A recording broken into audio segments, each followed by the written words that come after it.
Welcome back. So in this video, we're answering the question, how to assemble a raglan sweater knit in pieces.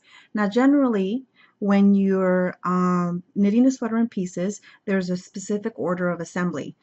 You'll sew your shoulder seams first, set in your sleeves second, and sew your side seams third. But with the raglan sweater, as you can see, there are no shoulder seams. The raglan angle comes right up to a point at the neck here, and on the sleeve it comes up pretty much to a point as well. You'll generally have maybe an inch or an inch and a half depending on whether what the size of the sweater is. So in this case, step one, sew your shoulder seams, is a little bit more ambiguous. We still sort of follow the same order. So once your sweater is completely knit, all your pieces, you'll have your front, your back, and your two sleeves. Now what you'll want to do is you'll want to make sure that the center point of your two sleeves are lined up, and you're going to pin your sweater in specific points. Here, here, here, here, here, here, and here, and there. So all those points will be pinned together, and you will also pin at the top this corner to that corner, this corner to that corner, or point rather, and that corner to that point, and this corner to this corner. So after you've pinned your pieces together, you'll have something that looks very close to this. And then now at this point, you'll be ready to sew your seams. Your seams will be here, there, there, and there. And after you've sewn those points, then you'll fold your sweater so that you can sew your sleeve seams, this seam to that seam to that seam, or this side to that side and this side to that side. And then finally, your final step will be to sew the body of the sweater, the body seams. So this side to that side, this side to that side. At this point, the sweater would be folded in half. Now there's some specific things that are rather critical when you're knitting a raglan in pieces.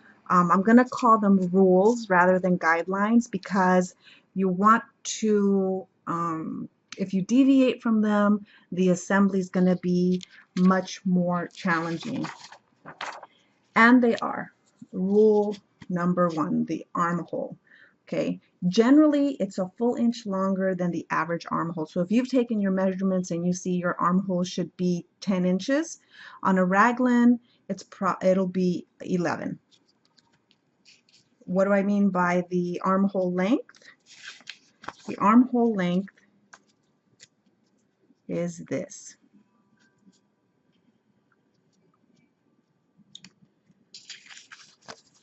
Okay, rule number two,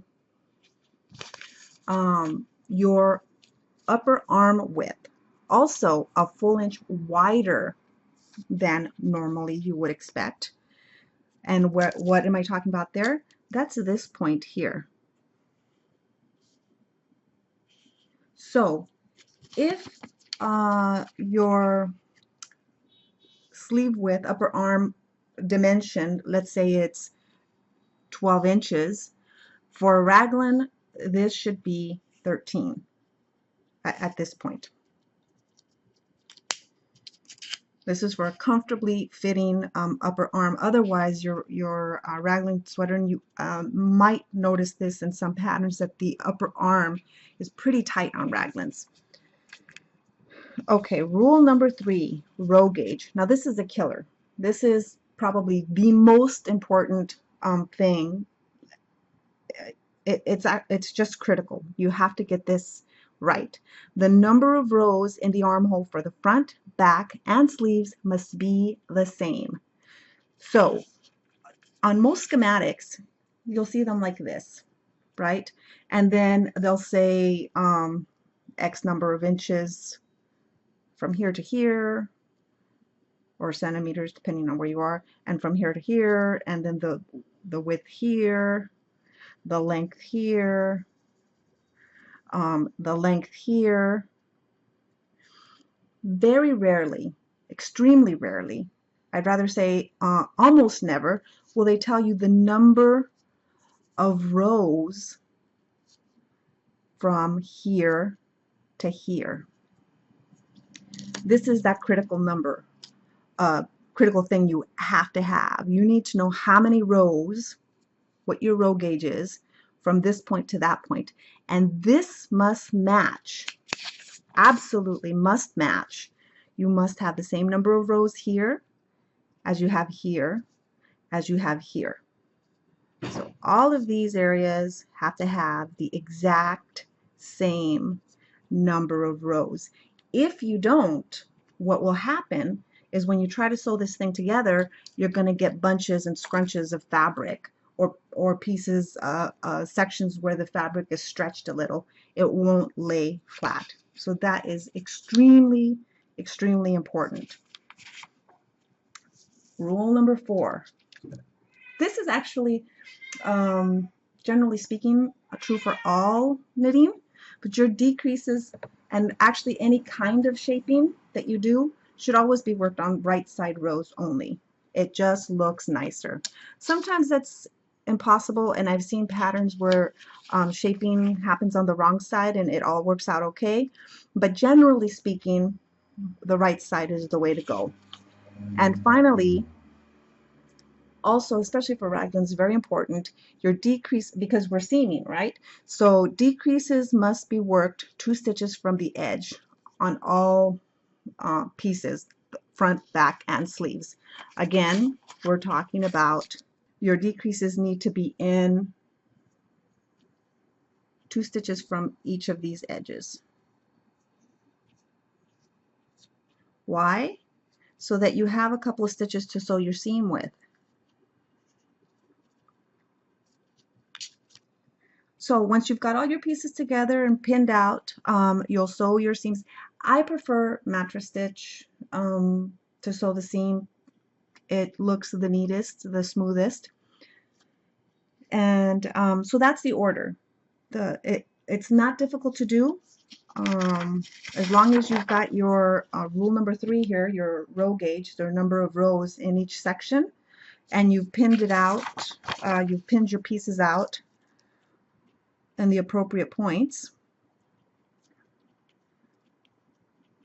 the seaming should go fairly well together. And one last thing I want to point out, that at the top of the sleeve, you can see from this little drawing here, here's your 1.5 inches there. This is actually a part of your neckline. So that's another thing to just keep in mind. So you don't want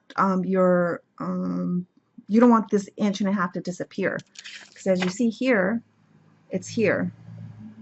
This is your part of your neckline, the part that goes from your collarbone to the back edge of your neck.